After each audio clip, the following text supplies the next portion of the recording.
Meus queridos irmãos, mais uma vez é com muita alegria que nós iniciamos esta semana com a Virgem Santíssima, a Mãe de Jesus e nossa Mãe, Nossa Senhora Aparecida.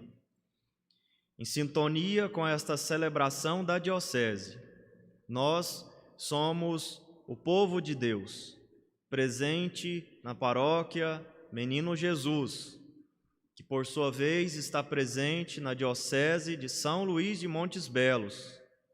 Mas esta porção do povo de Deus é o povo de Deus, faz parte do grande povo de Deus, a Igreja. Então, nós não somos aqui isolados como uma ilha, nós somos uma porção do povo de Deus, presente na Diocese de São Luís de Montes Belos, mas que faz parte aí deste grande povo de Deus presente no mundo inteiro.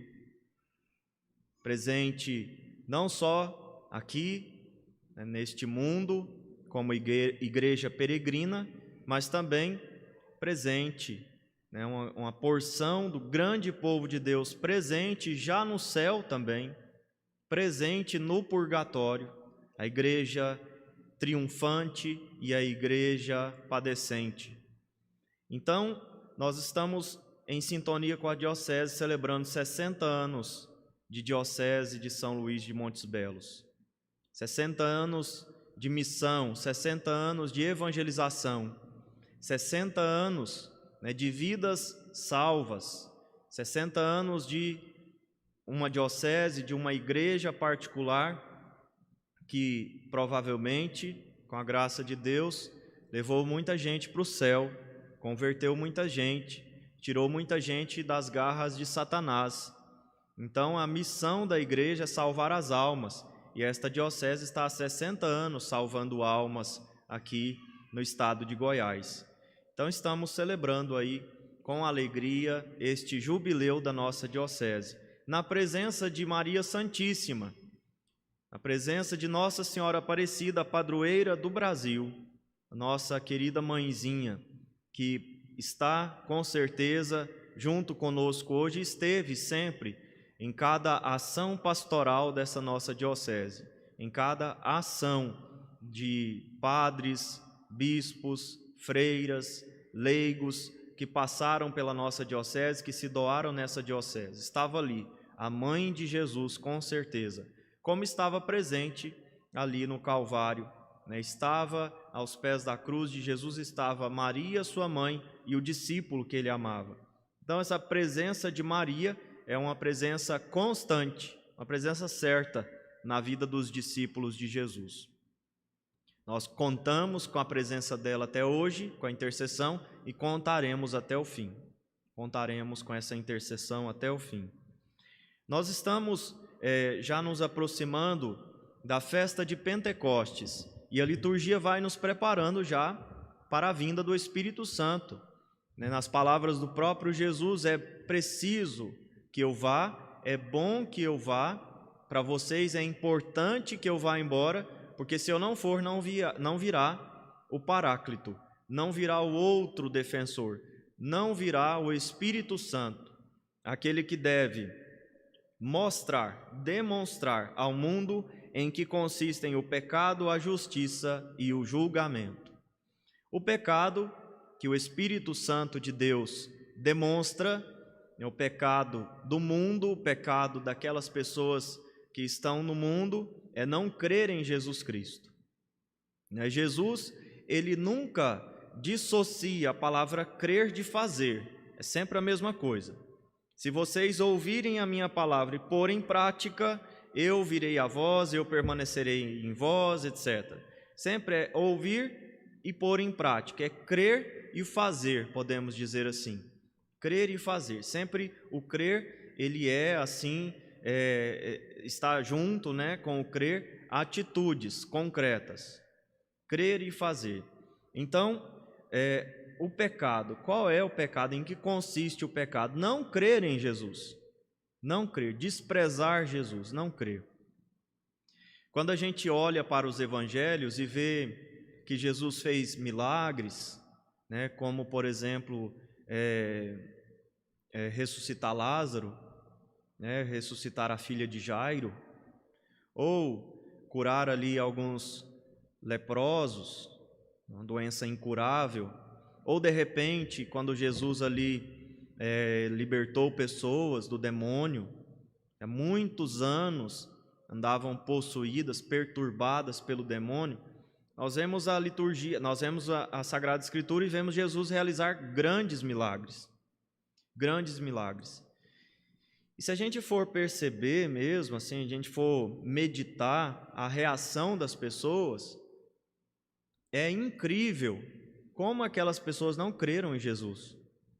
Como aquelas pessoas, vendo Jesus ressuscitar Lázaro, tiveram coragem de depois negar que ele ressuscitou, negar que ele fez aquilo pelo poder de Deus e ainda planejar a morte de Lázaro, porque ele era uma testemunha viva de que Jesus tinha ressuscitado ele. Então é incrível a dificuldade das pessoas que andaram com Jesus, que viram seus prodígios, seus milagres, seus sinais. É incrível a incredulidade. Incrível a incredulidade. Veja como essas pessoas não puderam crer vendo tantas coisas boas que Jesus fez. Então, em primeiro lugar, o Espírito mostra a incredulidade das pessoas, o pecado, o grande pecado. E é por isso que quando a gente tem uma experiência forte com o Espírito Santo, a primeira coisa que a gente faz é ver os nossos pecados. A gente vê as nossas ingratidões, a gente vê, né, as nossas infidelidades a Deus, a nossa família, os nossos amigos. A gente vê o nosso pecado. Quando o Espírito Santo age em nós, a primeira coisa que nós vemos é o nosso pecado, porque ele, em primeiro lugar, mostra o pecado. Não crer em Jesus, ou seja, não só não acreditar na existência dele, mas também não praticar o que ele ensinou. Esse é o grande pecado dos contemporâneos de Jesus, mas continua sendo o grande pecado nosso. Nós também vemos muitas coisas, Jesus realizar grandes coisas. A gente vê na nossa vida Deus nos dar livramentos, nos sustentar em momentos difíceis, consolar o nosso coração, às vezes devolver a saúde para quem já está à beira da morte. A gente vê isso o tempo inteiro, Jesus realizando milagres, prodígios, sinais. Mas, ao mesmo tempo, a gente vê que a incredulidade permanece. Inclusive naquelas pessoas que foram contempladas com o milagre. Pessoas que foram contempladas com o milagre também continuam incrédulos, fazendo coisa errada, infiel do mesmo jeito a Deus e a família. Como é que pode?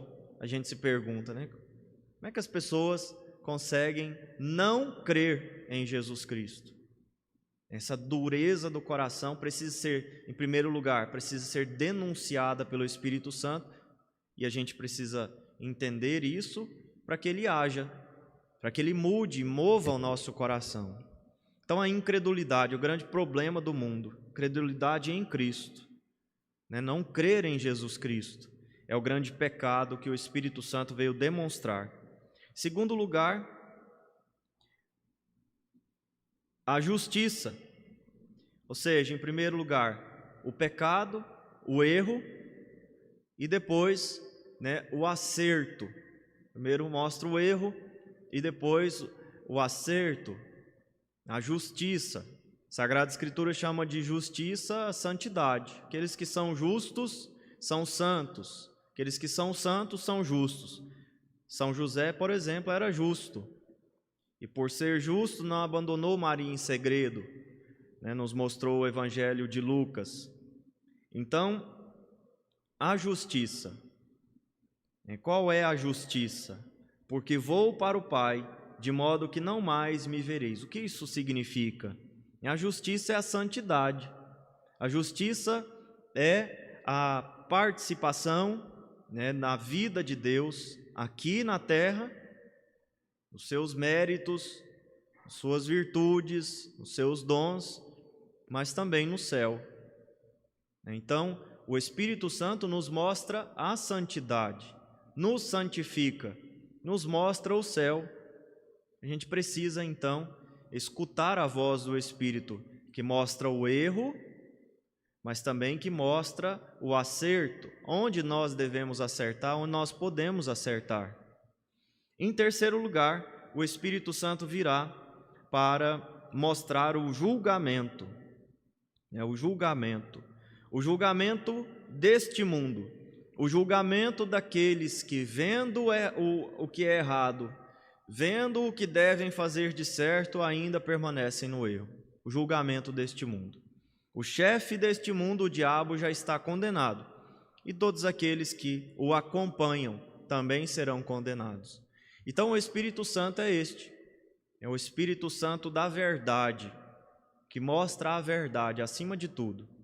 A verdade dos erros, a verdade nos acertos, na justiça, na santidade, mas também, que aqueles que não aderem a esta verdade, não buscam Jesus, não se submetem a Ele, serão julgados junto com este mundo, serão condenados junto com este mundo para a condenação. Veja, o mundo já está condenado. E é também incrível, eu disse lá, é incrível como as pessoas viam tantas coisas, Jesus fazer tantas coisas e não conseguiam acreditar, e ainda insistiam em não crer. Mas é também incrível, o mundo já está condenado e tem pessoas que escolhem isso, escolhe ficar do lado dos perdedores. Também isso é incrível. É quando a gente vê uma pessoa que cai nas drogas, a gente se questiona. Essa pessoa sabe que aquilo ali vai levar ela para a decadência total, e pode ainda levar para a decadência eterna. E mesmo assim ela insiste em ficar do lado dos perdedores, não procura ajuda, não se submete, é soberbo, arrogante até o fim. Ou alguém que bebe, não deveria beber, A gente fala das drogas e a gente pensa em algo assim quase que inevitável, A pessoa usa droga e não consegue sair dela, porque a dependência química é um problema que não tem cura, tem tratamento e precisa de perseverança. Nós vamos falar da bebida, Pessoas aí que bebem, toda vez que bebe dá trabalho, toda vez que bebe briga com a esposa, com os filhos, toda vez que bebe passa vergonha, toda vez que bebe se humilha os outros, mas não adianta.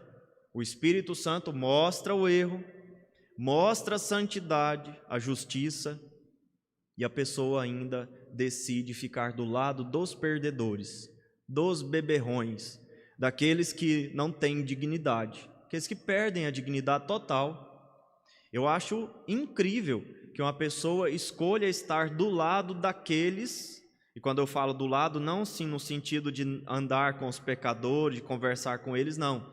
Do lado praticando aquilo que eles praticam, É incrível como existem pessoas que decidem estar do lado daqueles que chegam em casa de 4 pés.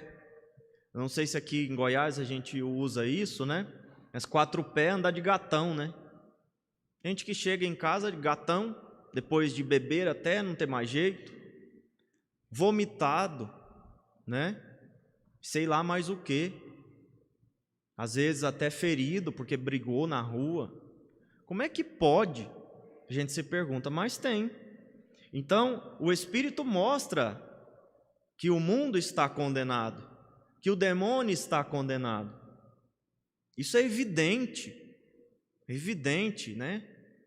Se a gente enxerga a verdade, se Deus revela a verdade para nós, a gente vai ver que as pessoas que estão do lado errado são infelizes, perdem a família, perdem dinheiro, trabalham em vão, gasta o que não tem, às vezes gasta tudo o que tem.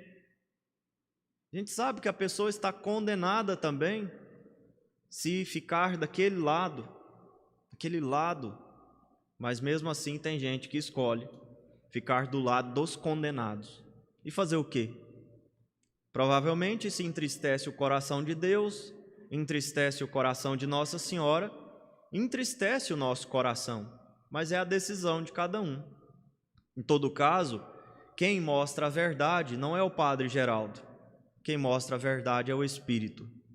É Ele que denuncia o erro, é Ele que mostra a santidade e é Ele que nos convence que aqueles que escolhem estar do lado errado, né, serão condenados junto com este mundo.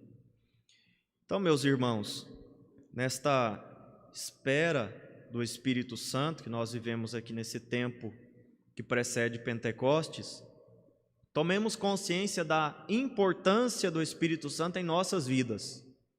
Mais uma vez eu digo, né, nós ocidentais somos muito cristológicos, buscamos muito a Jesus Cristo. Os orientais, os católicos orientais são mais do Espírito Santo, são mais pneumatológicos. A gente precisa aprender também a sermos mais pneumatológicos, a buscarmos mais o Espírito Santo em nossa vida, a escutar este sopro divino que está o tempo inteiro à nossa disposição para nos mostrar o pecado, a justiça, a condenação deste mundo, que este mundo realmente está condenado, que o demônio está condenado, né, o sofrimento eterno. Quer dizer, esse sopro que nos mostra, né, a verdade de todas as coisas. A gente precisa recorrer a este sopro todos os dias. Mais uma vez, peçamos ao Espírito Santo, aprendamos a viver na presença dEle, porque é Ele que revela a verdade, é Ele que mostra a verdade para nós. Por isso a gente precisa da inspiração, da unção dEle todos os dias de nossas vidas. Peçamos a Nossa Senhora, esposa do Espírito Santo, que interceda por nós, para que sejamos mais, cada dia mais, assim, próximos do Espírito, essa terceira pessoa da Santíssima Trindade, tão necessária para nós vivermos a santidade. Louvado seja o nosso Senhor Jesus Cristo. Para sempre seja louvado.